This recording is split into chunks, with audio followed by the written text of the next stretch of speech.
of the year, not just for breaking news, but for being first, fair and accurate.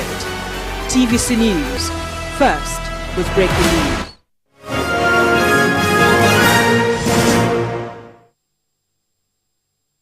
All right, thank you very much for staying with us. An economy and capital market analyst, Mr. Rotimi Fakayejo, joins me now to talk markets. Mr. Fakayejo, compliments of the season, and thank you for being there for us.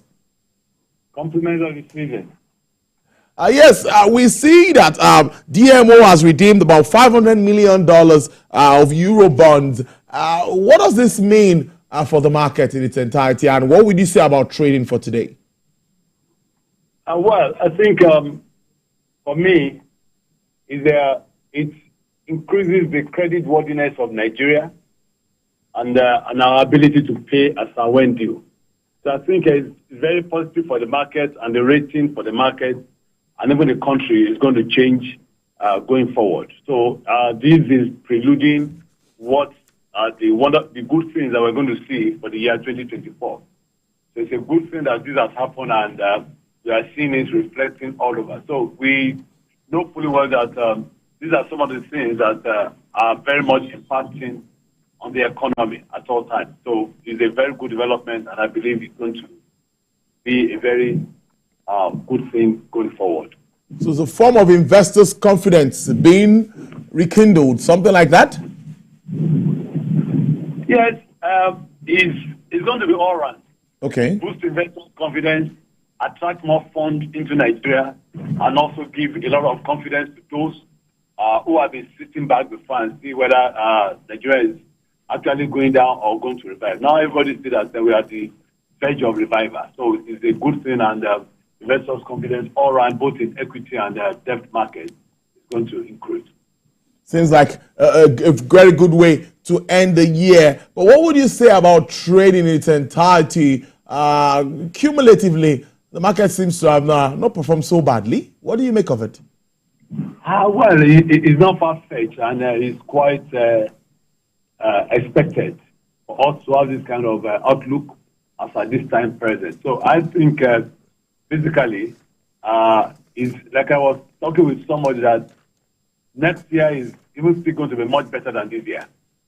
So because we are seeing the Osha index at close to 75,000 basis points now, which I still see higher before the end of the year. But at the same time, I think investors are having much more confidence. That is what is reflected. And also in the good fundamentals of the various listed equities. So finally, what do you think the market will likely close the year with? And what's also happening, wrapping up with the fixed income space? How are we ending the year in that market? Yeah, like I did say earlier, we're going to see a last week bullish trend in the market. We've seen quite good movement this week. I think we're going to see better movement next week because we just have about 3 trading days. It's going to spell a lot of positive things for the market. All right, Mr. Rotimi Fakayejo, I must thank you so much for your time on the show. And I wish you a Merry Christmas and a Happy New Year in advance. In 1 minute, if you were to advise anyone to invest, to put their money in the markets now, what would you be saying? What should be the focus? What shares should we be looking out for? Well, the banking sector stocks will not fail anyone. Even if it's not even capital appreciation they're looking out for, if it's a dividend payment, they can't miss it with banking sector stocks. And if it's that alone they want to concentrate on, it's a very, very good one for them to enter into. Are we expecting new listings moving on in the year? What are you thinking about regards to that, and dividends to be paid? Well, I think the NSC and is doing a lot in that respect, and I believe we are going to see more results in the year 2024. Thank you so much, Mr. Fakayejo, and do enjoy the rest of your day. You're welcome. Asian shares retreated today after Wall Street snapped the long winning streak, while Treasury yields were near 5 months low on hopes Britain's notably soft inflation reading would be echoed in looming US price data.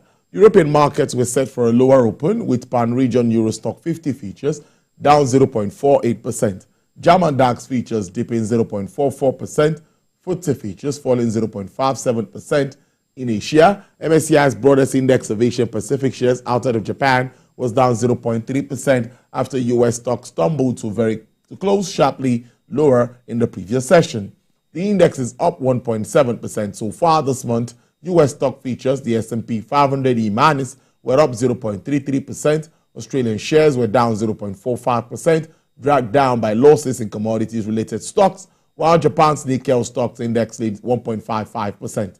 Slipping from near historic highs, China's blue chip CSR 300 index rose 1.25%. Hang Seng index gained 0.14%. Dow Jones Industrial Average fell 1.27%. The S&P 500 lost 1.47%, and Nasdaq Composite dropped 1.5%.